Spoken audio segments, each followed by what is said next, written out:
आपण जे काही करतो ना, त्याचं सेम अनुकरण लहान मुलं करत असतात आणि म्हणून आपल्याला खूप सांभाळून राहावं लागतं आणि याचंच एक्झाम्पल आजकाल आम्हाला आमच्या घरात बघायला मिळतं.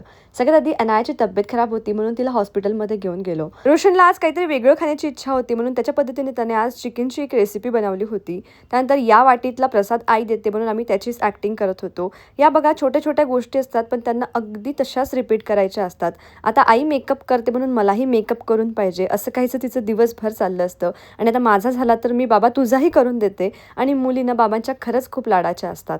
आज डिनरमध्ये मुगाचा डोसा बनवला होता जो मी दह्यासोबत खाल्ला आणि दुसऱ्या दिवशी सकाळी उठल्यावर आम्हाला बाहेरची थोडीशी कामं होती. फ्रुट्स अँड व्हेजिटेबल्स घ्यायचे होते म्हणून बाहेर पडलो.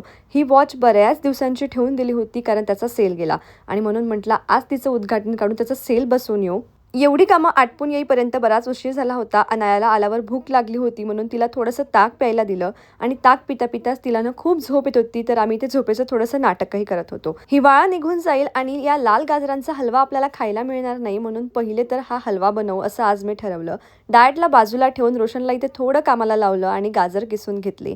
त्यानंतर मस्त असा हलवा बनवला. छान असा आज जेवणाचा बेत होता. सोबतच रोशनच्या आवडीची छोल्याची भाजी होती आणि मस्त असं भरपेट जेवण केलं. त्यानंतर हे कॉम्बिनेशन मला खूप आवडत होतं. आम्ही संध्याकाळी बाहेर जाण्यासाठी रेडी झालो होतो आणि यासोबतच संपवला आजचा दिवस.